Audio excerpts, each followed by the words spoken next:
to work, depending upon how well you want to do, and particularly if you're starting a company, you need to work super hard. So what does super hard mean? Well, when my brother and I were starting our first company, instead of getting an apartment, we just rented a small office and we slept on the couch. And we showered at the YMCA, and we're so hot up we had just one computer. So the website was up during the day, and I was coding at night, 7 days a week, all the time. And I sort of briefly had a girlfriend in that period, and in order to be with me, she had to sleep in the office. So work hard, like every waking hour. That's the thing I would say. Particularly if you're starting a company, if you're creating a company or if you're joining a company, the most important thing is to attract great people. So either join a group that's amazing that you really respect, or if you're building a company, you've got to gather great people. I mean, all a company is a group of people that have gathered together to create a product or service. And so depending upon how talented and hardworking that group is, and the degree to which they are focused cohesively in a good direction, that will determine the success of the company. So do everything you can to gather great people if you're creating a company. Then I'd say focus on signal over noise. A lot of companies get confused. They spend money on things that don't actually make the product better. So, for example, at Tesla, we've never spent any money on advertising. We put all of the money into R&D and manufacturing and design to try to make the car as good as possible. And I think that's the way to go. So for any given company, just keep thinking about, are these efforts that people are expending, are they resulting in a better product or service? And if they're not, stop those efforts. And then the final thing is to sort of don't just follow the trend.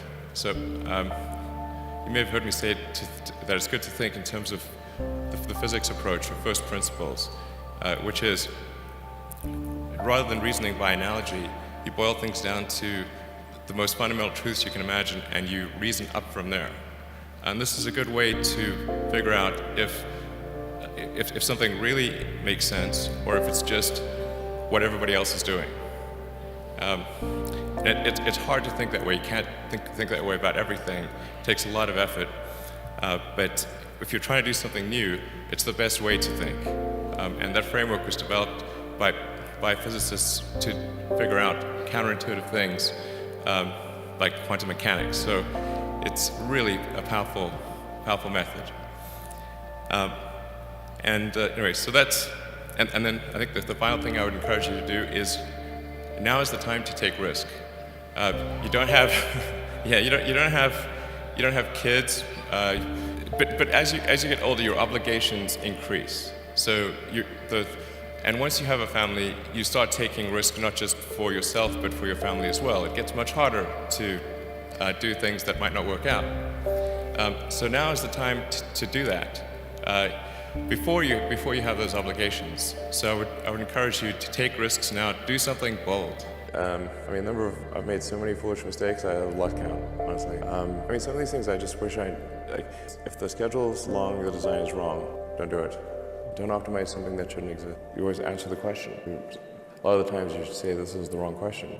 Right. In fact, the question is definitely wrong to some degree, just how wrong? Certainly I'd invite you to apply for a job at SolarCity or Tesla or SpaceX. If not, then if that doesn't work for whatever reason, then I guess apply to jobs at other companies in that arena, or try starting a company. The space business is quite hard to start a company in the space business because it's such a capital-intensive business. So it may be better to do something in solar power, or if you're going to do it in cars, do it as kind of a component supplier for cars or something like that. Yeah, well, there's a lot of technical problems to solve.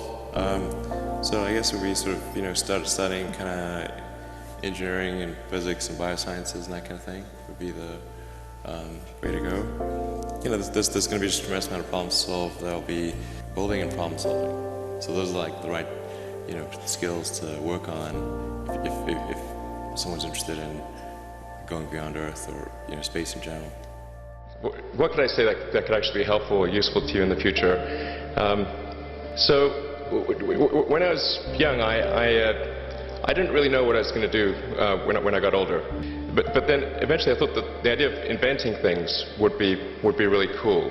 A sufficiently advanced technology is indistinguishable from magic. What does it all mean? Like, what's the purpose of things? And I came to the conclusion that if we can advance the knowledge of the world, if we can do things that expand the scope and scale of consciousness, then we're better able to ask the right questions and become more enlightened, and that's really the only way forward. So I studied physics and business because I figured in order to do a lot of these things, you need to know how the universe works, and you need to know how the economy works. And you also need to be able to bring a lot of people together to work with you to create something, because it's very difficult to do something as an individual if it's a significant technology. I think it's important to take feedback from your environment. You know, you want to be as closed loop as possible. But if we hadn't responded to what people said, then we probably would not have been successful. So it's important to look for things like that and focus on them when you see them, and you correct your prior assumptions. This was against the advice of pretty much everyone I talked to. But there's a lot more that must happen beyond this in order for humanity to become a spacefaring civilization and ultimately a multi-planet species. And that's something I think it's vitally important, and I hope that some of you will participate in that, either at SpaceX or at other companies, because it's just really one of the most important things for the preservation and extension of consciousness. I think the overarching point I want to make is that you know, you guys are the magicians of the 21st century. You know, don't let anything hold you back. Imagination is the limit, and go out there and create some magic. Thank you.